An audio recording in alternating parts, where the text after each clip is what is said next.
Good morning, Mexico. I'm María Salazar. Welcome to ADN 40 News. Today is Saturday, February 1st of February 2020. January is finally over. Thank goodness January is over. Right. Agustín. Good morning, everyone. I'm Agustín Barrios Gómez. We're here live from our studios in Mexico City. We're also on Twitter at AM Salazar in the case of Ana María, at Agustín Barrios G. In my case, we've got a jam-packed program today. This is our first hour. It's in English from 8 to 9, and then in Spanish from 9 to 10. And I think January's over, thank goodness. Brexit, coronavirus, Donald Trump's trial. I mean, what else could happen? A lottery for a 787.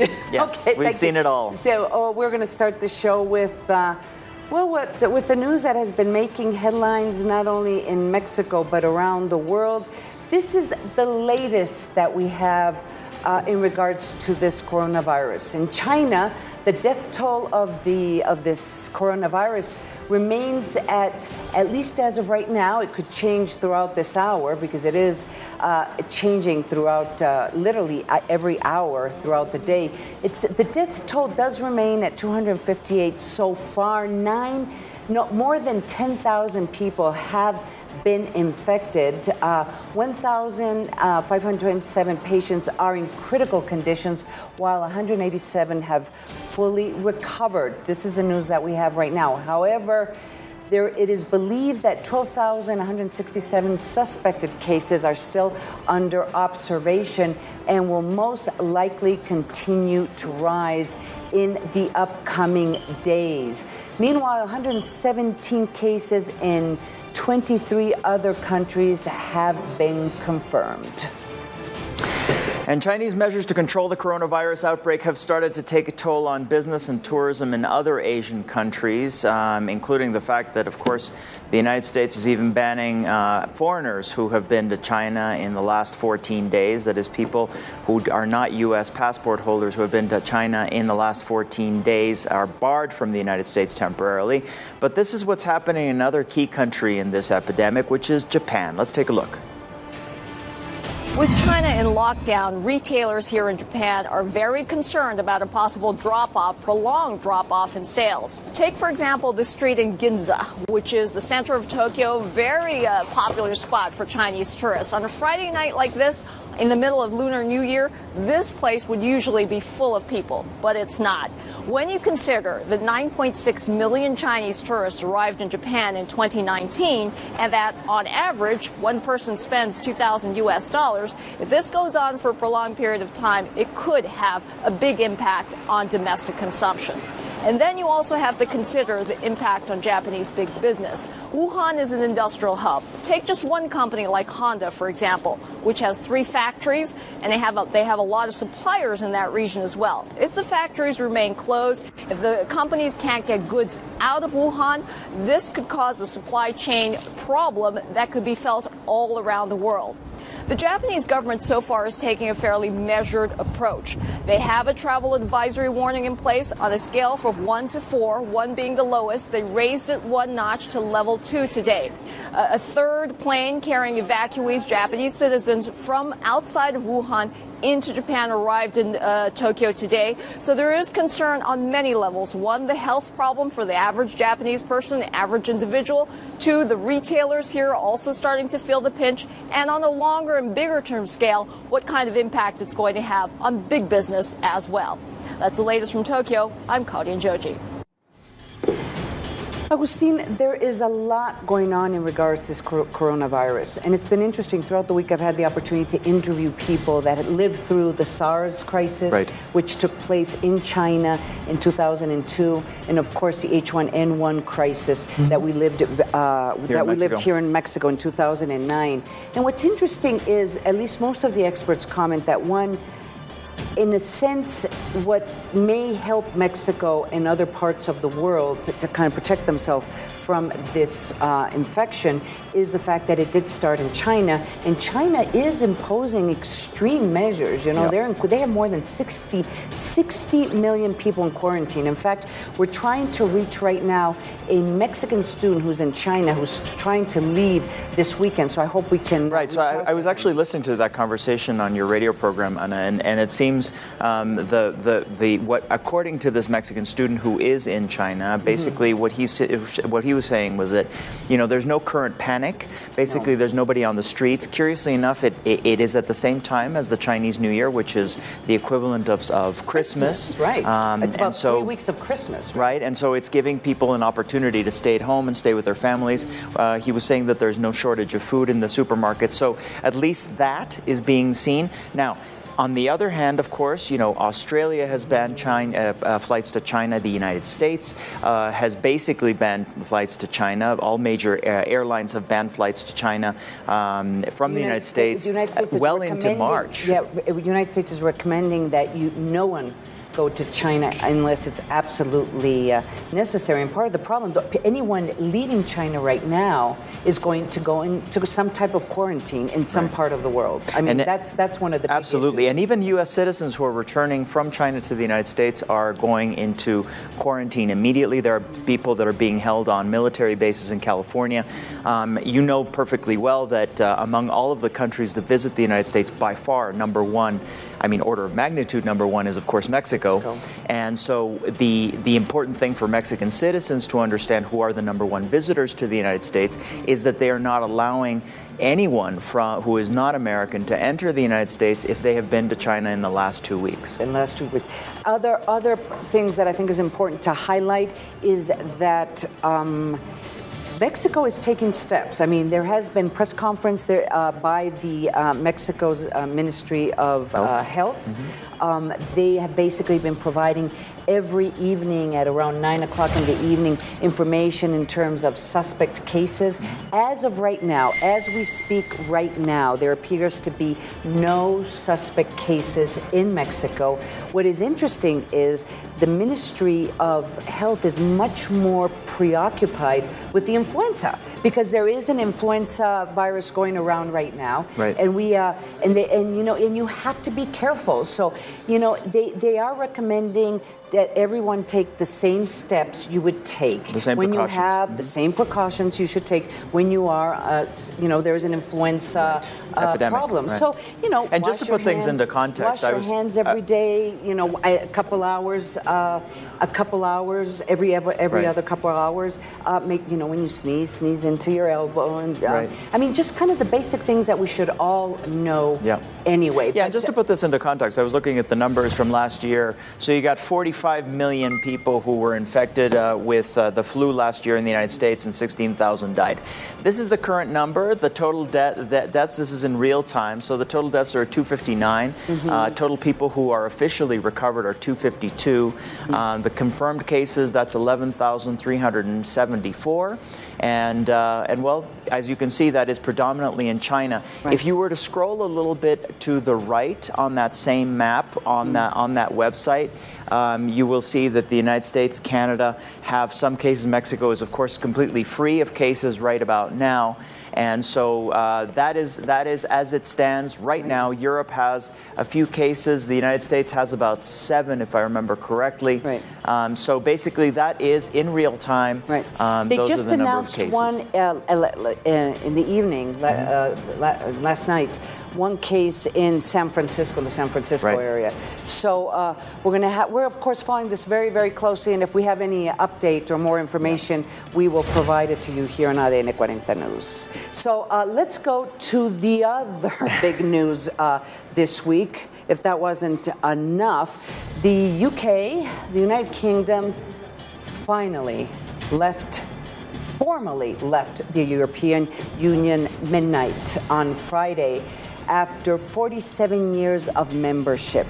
Taking a leap into the unknown, literally, and it's considered an historic blow to unity in Europe. Britain's departure becomes official. It became official at midnight last night. Let's watch.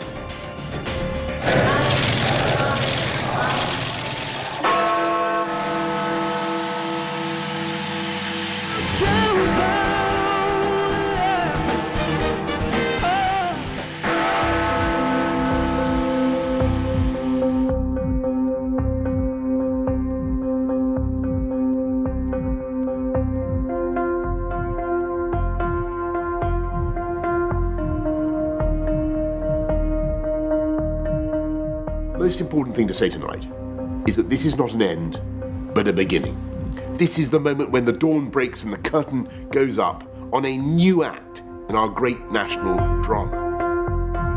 It's a very important day for everybody, whether they voted leave or remain, because it is deciding the future direction of our country. This is not a day for celebration by anybody. This is a day for reflection.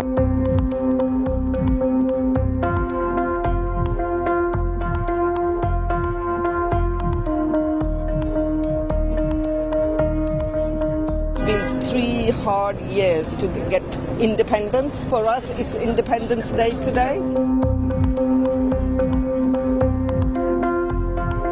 We're walking to the European Commission building, and we want to say goodbye and thank you.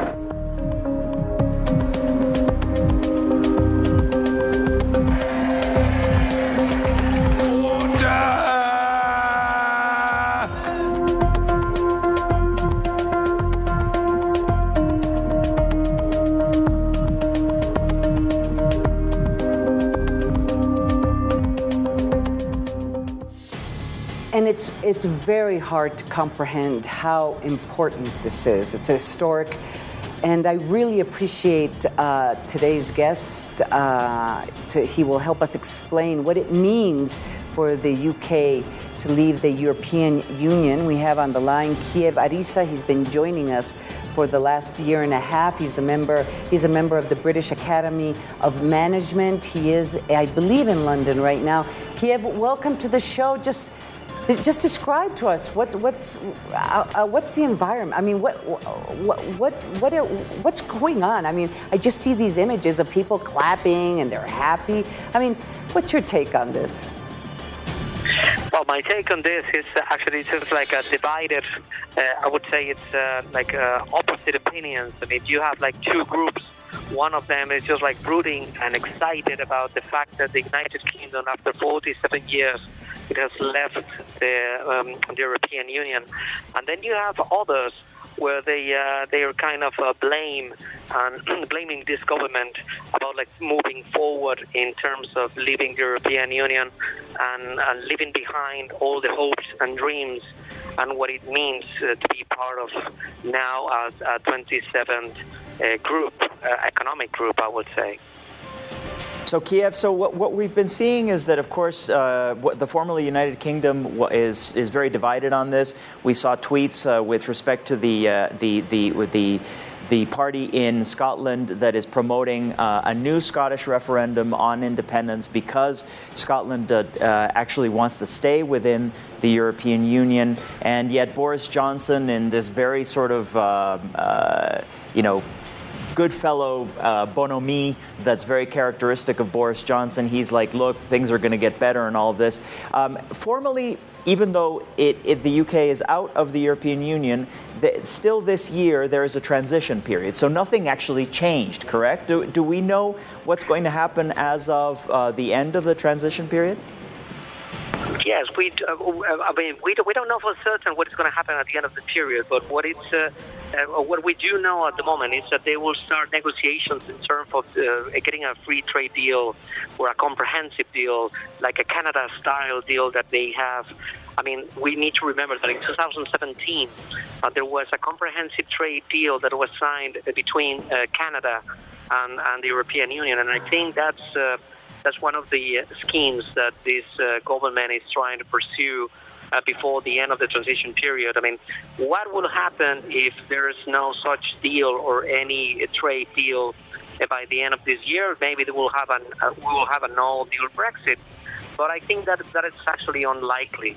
What I think will happen is, I mean, in the upcoming months, I see two major trends. One of them is just trying to make sure that you have European citizens trying to secure their rights, that they already exist and they're already living here in the UK.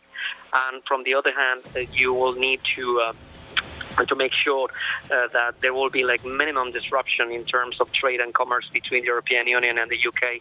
We need to remember that the UK, nearly 80% of the whole exports, they go through the European Union. So it will be really difficult actually to find some other markets to try to compensate that. So I think it's on the best interest of the UK just to try to work really fast before the ending of this transition period, just to have a new trade deal signed with the European Union.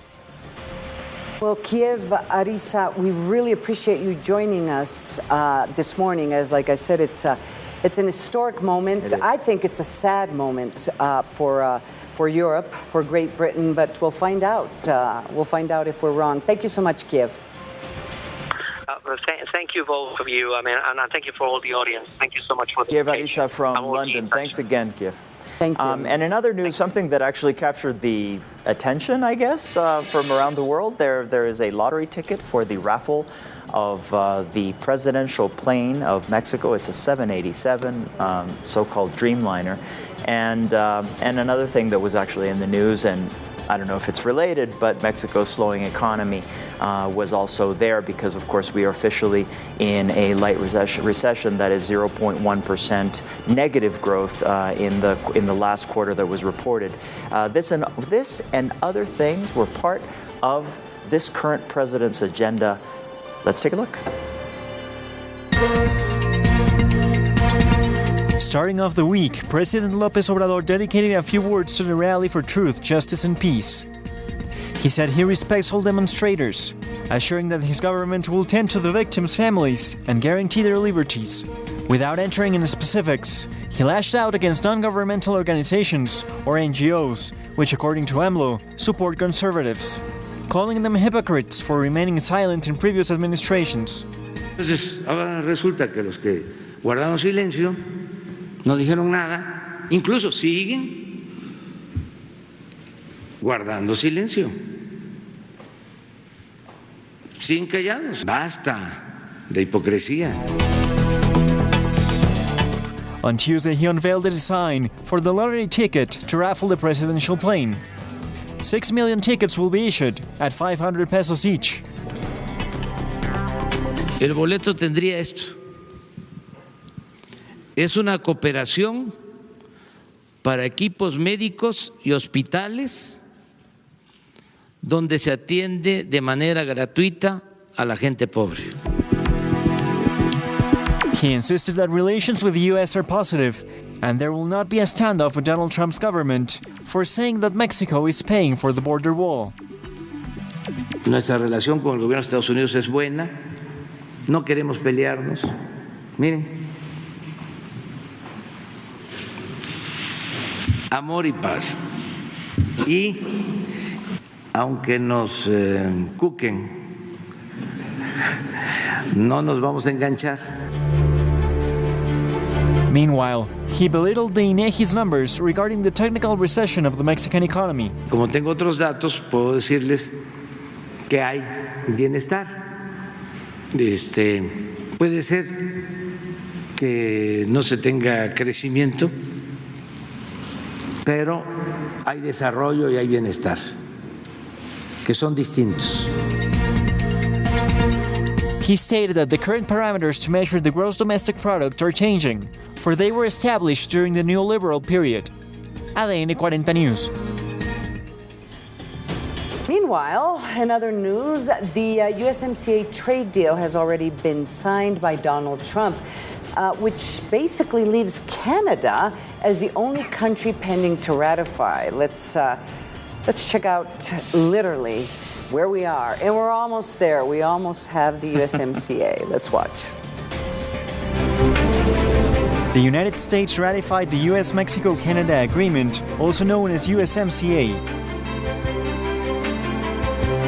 Trump stamped his signature on the document, which was previously accepted both on the House of Representatives and the Senate after a year and a half of negotiations. Today, we're finally ending the NAFTA nightmare and signing into law the brand new US-Mexico-Canada agreement. Very special. The new pact provides several modifications on labor, industrial, commercial, and environmental areas. This is a great day for American workers and American farmers because, Mr. President, thanks to your leadership, NAFTA ends today and a new era of jobs and growth begins under the USMCA. A Mexican committee was also there, led by Foreign Minister Marcelo Ebrard, Chief Negotiator Jesus Seade, and Economy Minister Graciela Márquez Colín.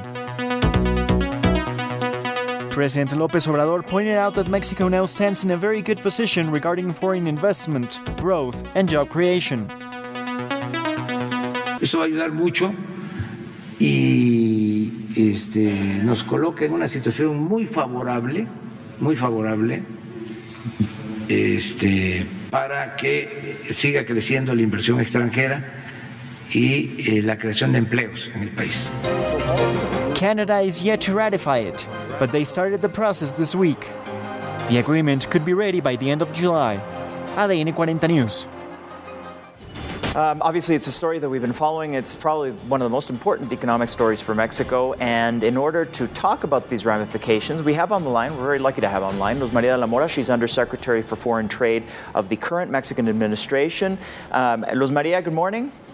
Hi, Agustín. How are you? Very nice to be with you. Thank you. Good morning. So I saw you in the pictures. I know that there were a lot of people who were very much involved in this and that there was a lot of celebrating going on in Washington. What is your take on basically what Mexico got out of this and where we're moving towards the new trade pact after NAFTA? Well, Agustín, thank you very much for having me in your program. I think that what we have to take from this is that we're moving in a direction to have an agreement that sets the kinds of rules that will provide, hopefully, certainty for business people, for investors, for workers who depend on North American integration. I think this is positive in the sense that we know what to expect, which is exactly what investors always need to plan and also to have long-term projects. So in this sense, I think this is positive, that this is good news. However, this doesn't mean that things will happen by themselves. We're going to have to work very hard. We have very serious challenges in sectors like the automotive that has very restricted rules of origin. And Luz María, what are the expectations of the current administration? Because this has been called the first treaty of the 21st century. Mexico obviously remains the country with the most trade treaties in the world. Are there takeaways that we will start seeing with respect to the World Trade Organization? I know that Mexico this week also decided to back up a proposal to go around the formal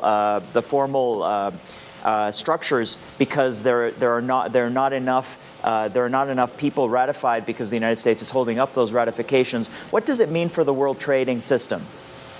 That's right, Agustín. Well, I would say that in the USMCA we have a dispute settlement mechanism that is enforceable and that has very specific periods of time in order for disputes when they arise to be solved in one way or another, and for parties who do not comply with their commitments in the USMCA to have to comply or to have to adjust the measures or the policies that they have implemented. I think this is very positive within the current framework that we are facing in WTO, which is that we do not have an operating appellate body. This doesn't mean the end of the WTO, but it does put a lot of pressure on WTO. Mexico, as you mentioned, joined 15 other members in WTO last Friday when we were in Davos on January 25th. And we agreed to implement an interim solution. It's a provisional solution that takes the framework of WTO in order to solve any kind of disputes that we may have among each other. And the only reason why we do this is because we understand the great value that certainty offers to countries and to investors, business people, small and medium-sized companies. So that's why we are doing this. And I think that at this point, USMCA provides a framework for this. I just want to add two more things. One is that the USMCA does cover the new economy, e-commerce, digital economy, financial services, that will help the three countries to create new industries in the region. And the other one, which is a real challenge, but I think that it's time to do it, has to do with labor. Labor provisions in these agreements are completely new. They have never been tested in any other agreement. And I think that it does bring the opportunity for Mexico to stop being the country that exports with cheap labor. We want to be a productive country that offers the best conditions for its people. Undersecretary de la Mora, what is the most urgent step Mexico needs to take right now in order to be ready when this treaty, the USMCA, is implemented? What does Mexico need to do immediately? Well, right now, Ana Maria, we're working on the negotiation and the definition of the uniform regulations for several manufacturing sectors. What this means is that we need to define the methodologies that will be used by the users of this agreement in order to be able to comply with the rules of origin and thus to be able to benefit from preferential treatment. The other thing that we need to do is we need to strengthen the institutional capacities of the Ministry of Economy with respect to the Secretariat. We're going to have to do a lot of work with respect to any possible settlement mechanisms that may be used within the agreement, which are several. And also, the other thing that we're doing is that we are in the process of informing all of the people in the business community, the agricultural community, the services community, on how to read this agreement and what are the benefits. It is very important people know that there are opportunities, that they need to understand how to take advantage of those opportunities. María de la Mora, Undersecretary for Trade, congratulations. This was a big deal, and your team, and in conjunction with, of course, the previous administration's team and Jesús Seade of the current administration. María, congratulations on this historic win, and thank you for being with us today. Thank you, Agustín. Thank you. I agree with you. It's a country effort, and I think that the country should congratulate. Thank you. Thank you. Thank you. It's great to talk to Luz María de la Mora, because I don't know if you remember, she was one of our first guests when we started this show 3 years ago, talking about this and talking about NAFTA. So she knows her stuff. Yeah. We're going to go to commercial break. Please don't go away. We'll be right back. Welcome back. Welcome back to ADN 40 News. Due to the coronavirus international emergency, in the next few days, several Mexican students that are now in China are trying to return home to their families. In fact, we have on the line one of those students is returning to Mexico. He is from Navojoa, Sonora. He is 24 years old. He is in Xi'an, and literally he is at the airport starting to check in to fly back to Mexico. Welcome, Jesus Alfredo Clark. Welcome to the show. Can you hear us? Hello, Ana Maria. Good morning. Good morning. Could you describe to us what part of China you are flying out from? Yeah, currently I'm living in Xi'an. It's the Shanxi province. What are you doing in China? I'm studying a major in global e-commerce here at the Northwestern Polytechnic University here in Xi'an. Do you know, is there other Mexican students in Xi'an that you know of? Yeah, actually, we are 14 students. We are all studying the same program. Can you briefly describe to us what are you seeing? How are you living through this coronavirus emergency that not only has been declared by China, but by most countries around the world? Currently, the situation is pretty normal. People are taking a lot of precautions. They are taking the action asked by the government really careful. They all are wearing their mask, trying to avoid any contact with public places, trying to not go out a lot from home. But people overall seem pretty calm. I don't see any panic, any stress from Chinese citizens. And that helps to us, the foreigners, to be a little more calm also.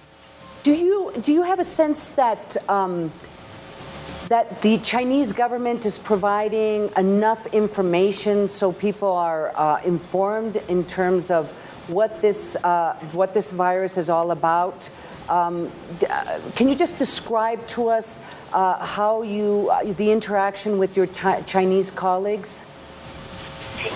Yeah, my Chinese friends and overall all citizens in my city, I think they feel pretty confident about the actions the government is taking. The information is really transparent here. We are updated every day about the current situation here in Xi'an and overall China. And yeah, I mean, the citizens feel pretty confident about the action of the government. And as I said before, that gives us more confidence to all the foreigners too. My colleague, Agustín Barrios Gómez, wants to ask you a question. Yeah, very briefly. I just wanted to. I was wondering. I read that foreigners in China are actually not that the Chinese government doesn't like the fact that foreigners are being airlifted out of the country. They say that they have a grip on things. They don't want to be shown to be weak on this issue. How have you felt as a foreigner in China being treated? And that's one question. And the second question: have you found any shortages of any foods or anything key to people actually living a semi-normal life? Yeah, about the first question. Actually, the people in charge of our program here in my school, my teachers, my tutors, they have been really careful about our situation. I mean, every day they are monitoring our health situation, how we are every day. If we present any health problem, they've been really focused on our healthy overall. About the things about the shortage on food and all the basic products, I don't see any of that. I mean, I can go to the supermarket and everything is working normal. I don't see any scarcity in any products.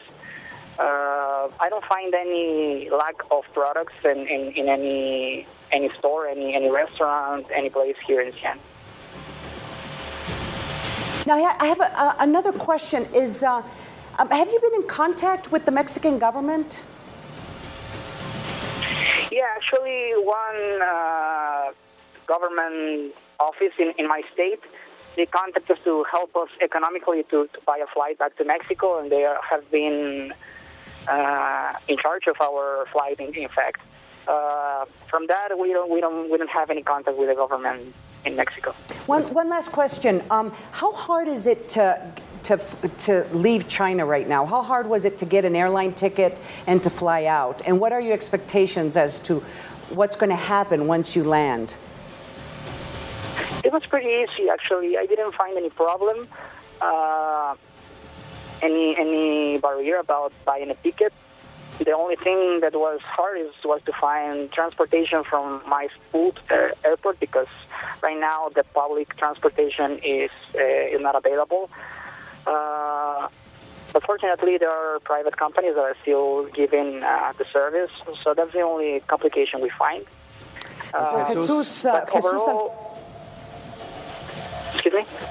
Jesus Alfredo Clark Cárdenas from Navojoa, Sonora. I really appreciate you joining us here on ADN 40 News. I know you're at the airport right now. I hope we have the opportunity to speak to you again in our Spanish version of this show. Have a good trip. Have a safe trip back. Thank you so much.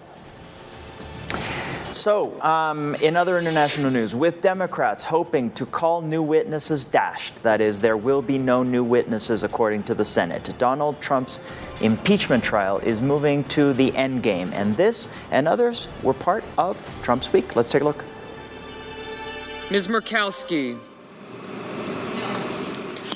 No. The United States Senate on Friday voted against hearing new witnesses and seeing new evidence in President Donald Trump's impeachment trial, clearing the way for the president's almost certain acquittal next week. Are there any senators in the chamber wishing to change his or her vote? If not, the yeas are 49. The nays are 51. The motion is not agreed to.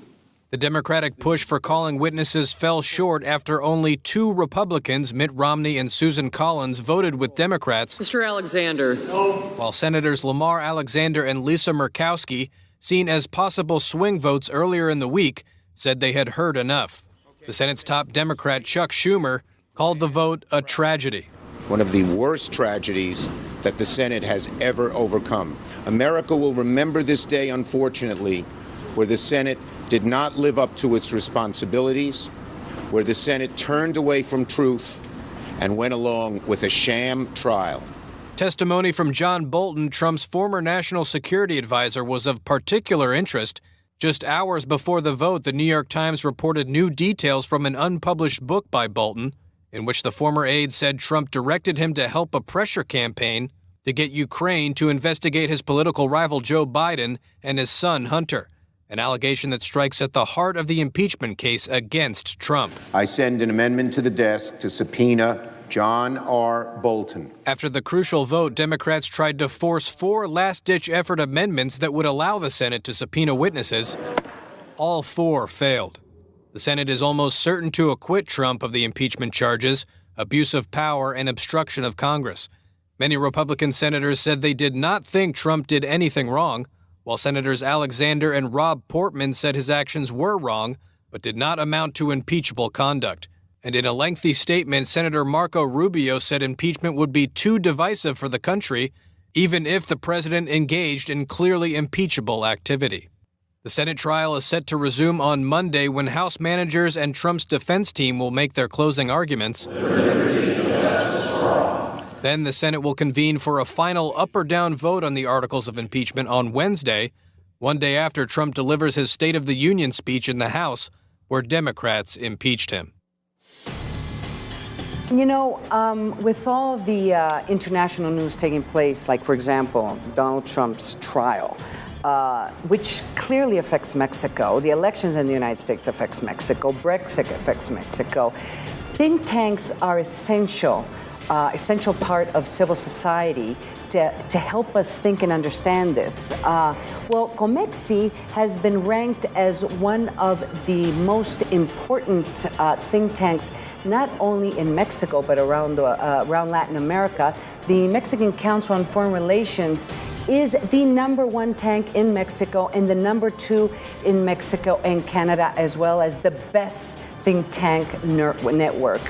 This nonprofit organization is integrated by over 500 experts that are dedicated to the analysis, study, and debate of major global trends and their impact in Mexico. And boy, they have been an extraordinary help for us here on ADN 40 News.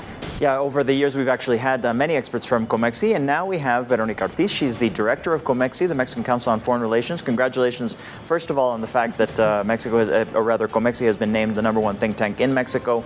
By whom, and what does it mean for internationalists here in this country? Thank you, and thank you, Agustín and Ana María, for having me here. And yes, we're very happy with this distinction and recognition that is given yearly to think tanks all over the world. As you mentioned, it's carried on this ranking by this Think Tanks and Civil Society program at the University of Pennsylvania. Mm-hmm. And it ranks more than 8,000 think tanks around the globe, of course, in different parameters and categories. And yes, as you mentioned, we've been selected for the second year in a row, and this is the 6th time that we participate and rank well. Mm-hmm. I think, as you mentioned, this is very important, not only for COMEXI, but think tanks in general. We provide a space for research, investigation, debate, for the best causes and like the highest ideals for the problems that we're facing, not only in Mexico but in the world, and particularly in an environment, a hostile environment, I would say now, because usually now you find like knowledge or technical positions or skills are being not only neglected but even shunned, demonized, I would say. And so this is very important because... Well, you know what I love about COMEXI is that many of your members have been in government. They have been government officials.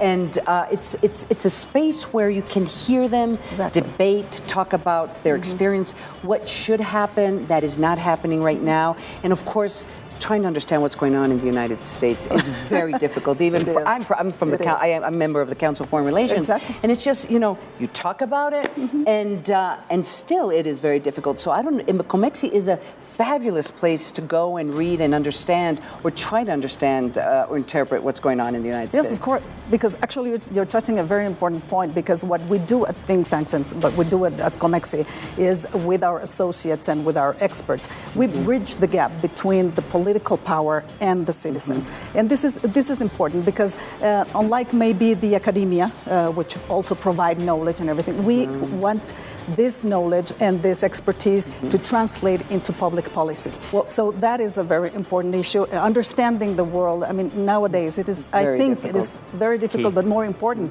than ever. Veronica, thank you so much for joining us. Website, what is your website if you want to get information? CircoMexicano.org. Veronica Ortiz, thank you very much for being with us. He's a proud member, and I share this, I share this prize with our associates, with our board, and of course with our team. Congratulations on being number one think tank in Mexico, Veronica Ortiz. We're going to go to a commercial break, but we'll be right back after these messages. Don't go away.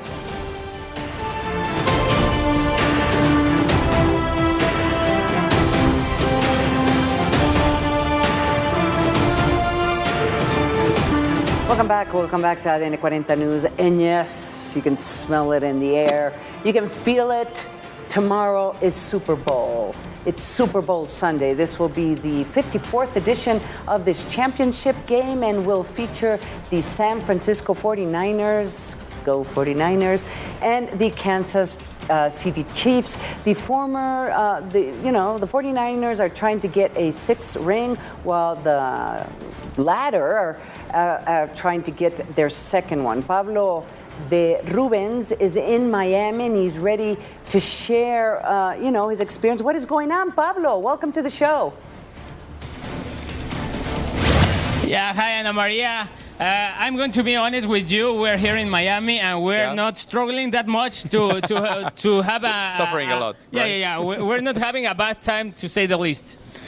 Greetings, thank you so much, my dear Ana Maria. It's a pleasure to be in this TV show. We're going to talk about, of course, the Super Bowl. It's a great week. Today is Saturday. It's an important day because both of the teams are relaxing, taking the ultimate details to prepare this great game. And of course, here in ADN 40, we're having all this information for you.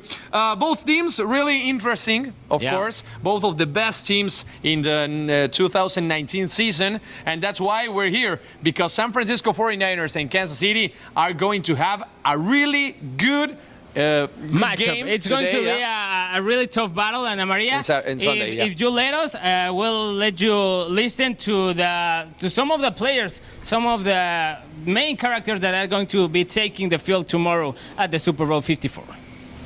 The last 2 Super Bowls, I try to treat them like I was a starter, so it's not too far off. All this extra stuff that comes with it is a little different, but it's a good problem to have. So I'm trying to treat it like another game. Got 2 weeks to prepare for this one, so a little different, but it's exciting. Yeah, probably. I mean, I think they're the 2nd best defense in the league according to the stats, and that's not even really showing the playmakers that they have. And they're good at every single unit of the field. And so for us, it's going to be about just executing at a high level, taking it one play at a time, and trying to go out there and score points. So there they are, Jimmy Garoppolo, Patrick Mahomes, the both quarterbacks that will be squaring off tomorrow in the field. Pablo, I don't know about you, but for me, to sum this up real quick, this matchup, for me, is the very best team of the NFL of the 2019 season, the San Francisco 49ers, the National Conference champions, against the very best player that actually is playing in the NFL, that is Patrick Mahomes, the quarterback from the Kansas City Chiefs. It's strength versus strength, but I think the little advantage, the little edge, is for the San Francisco 49ers. For the first time in our lives, I'm agreeing with you, Pedro Dominguez. Over here you're accurate when you said that Patrick Mahomes is the best player of the NFL. That's why we're going to have a great match between 2 teams. I think they're going to score a lot of points in that game. So we want to invite you to the great TV hosting that we're going to have in Sunday. Ritual NFL is going to be at the Miami Stadium with the best moments moments of this game, the Super Bowl 54, and we're happy, of course, to be here. It's going to be a heck of a Sunday, actually, because not only is the matchup, also the halftime show between Shakira and Jennifer Lopez is going to generate a lot of buzz. And Maria, we are back to you. Thanks. Thank you. You guys are just having way too much time, too much time and too much fun. I'm so envious. Pedro Dominguez and Pablo de Rubens.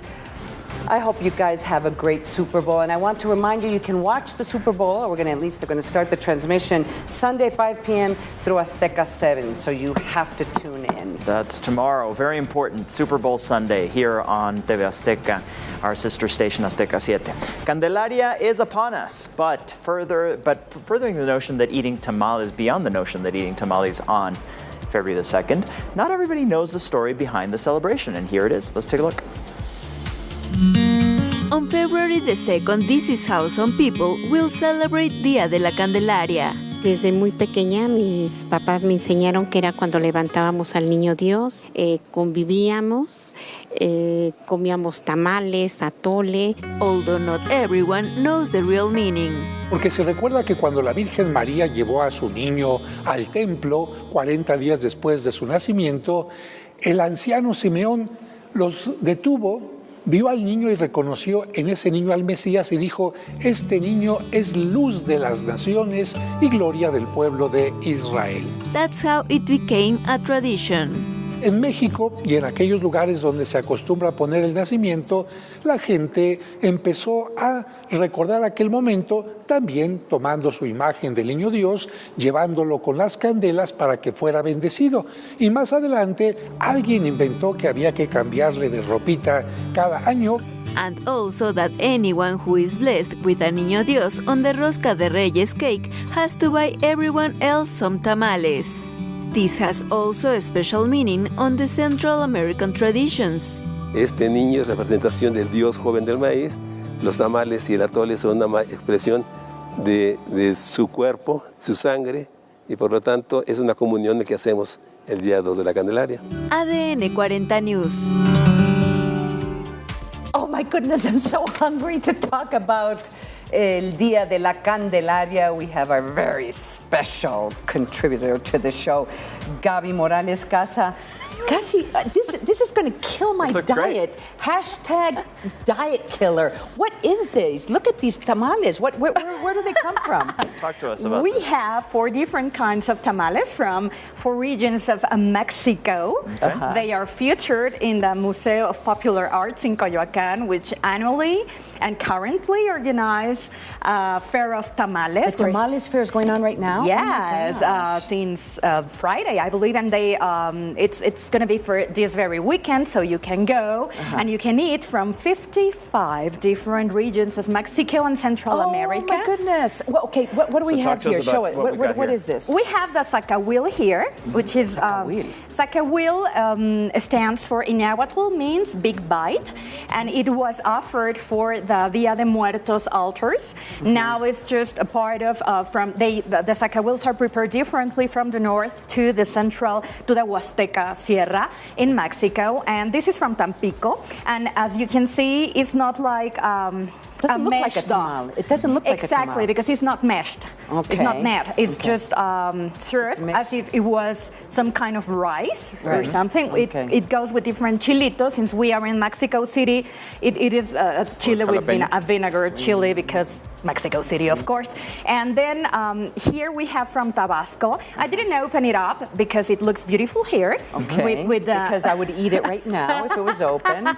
So this is from Tabasco, and this is the leaf is made out of corn husk. Right. Corn husk, and inside of it, it's called new corn, maíz nuevo. Why? Because it's freshly grounded and not directly from like the. They explained me, but I didn't kind of understand. And the other one's from Oaxaca, right? It's not like a cup directly. Right. This is from Tabasco. Oh, and they have peje lagarto instead tamales of pork. now? Yes. Oh my gosh, that instead has to of be pork. Right. Instead of pork or So beef. before there was the President Peje, there were actual peje lagartos. Yes, tamales is forever. Then we have the corundas, which are the little triangles from Michoacán, are very, very well known. I've never seen these before. And they are quite amazing. I just put a little cheese over it, but it goes with some salsa, any kind of sauce. sauce you want. Preferably green. And this is That's from Oaxaca, no? Is that the traditional tamales, Oaxaqueños, calientitos. That's what you hear in the streets of Mexico City. The beautiful thing about these tamales, they are from 3 different cheeses, and you can add actually some chapulines. Oh, grasshoppers? Yeah. Seriously? No.